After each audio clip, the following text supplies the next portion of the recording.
தாத்தா சாமி கோயிலுக்கும் நடுவில் இருக்க இந்த தியான மண்டபத்துக்கு தான் அங்கே வந்திருக்கோம்.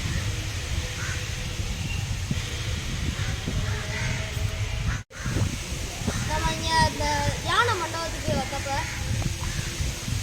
இந்த தியான மண்டபம் உருவாருக்கு துர்க்கம்மனோட காரணமா இல்லை தாத்தா சாமியோட ரொம்ப பெரிய ஒரு பக்தி தான் காரணமா என்னன்னு தெரியல. இந்த தியான மண்டபம் சிவனுடைய அருளையும் சேர்த்து இங்கே வந்து நாங்கள் தெரிஞ்சுக்கிட்ட அளவுக்கு இந்த தியான மண்டபம் உருவாகிறதுக்கு நாங்கள் தெரிஞ்சுக்கிட்ட அளவுக்கு இப்போ சொல்கிறோம். இப்போ நம்ம பார்க்குறதா வந்து மரியாதைக்குரிய சென்னையா அவர்கள், இவர் பேரை வச்சு தான் இங்கே தியான மண்டபம் வந்து கட்டியிருக்காங்க. இப்போ நம்ம பார்க்குறதா வந்து தியான லிங்கம், அதாவது நம்ம சிவலிங்கத்தை வந்து இங்கே தியான மண்டபம் முன்னாடி வச்சா ஒரு அமைதி கிடைக்கும்னு இங்கே முன்னாடி வந்து சிவலிங்கம் வச்சுருக்காங்க. மனித வாழ்க்கையில் நம்மளுக்கு நிறைய கஷ்டங்கள் வலிகள்லாம் வரும்.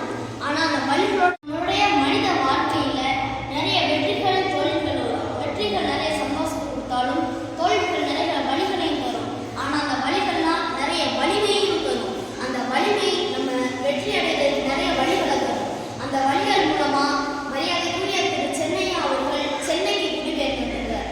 ஒரு மரியாதைக்குரிய சென்னையா அவர்கள் சென்னைக்கு குடிபெயர்க்கப்படுறோம். இதனுடைய கடின உழைப்பால் அவர் வந்து ஒவ்வொரு தொழிலையும் நிறைய தொழில் பண்ணி பொருளாதாரத்தில் ரொம்பவே முன்னுக்கு வராரு.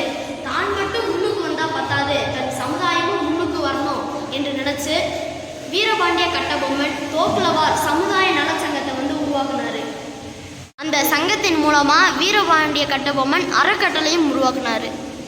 தந்தை சொல்மிக்க மந்திரம் இல்லை என்பது போல அவங்க தந்தை சொன்னதவே மந்திரமா வச்சு அவங்க தந்தை உருவாக்குற வீரபாண்டிய கட்டபொம்மன் அறக்கட்டளை அரசு தேர்வு போட்டிக்கான தயார்படுத்துகிற அகாடமியை வந்து இப்போ வரைக்கும் விடாம அவங்க கூட மனைவியான மரியாதைக்குரிய குருமமான் அவர்களும் ராதாகிருஷ்ணன் அவர்களும் நிறைய பேர் சண்முகம் அவர்களும் இப்போ வரைக்கும் அந்த அகாடமி நடத்திட்டு வராங்க.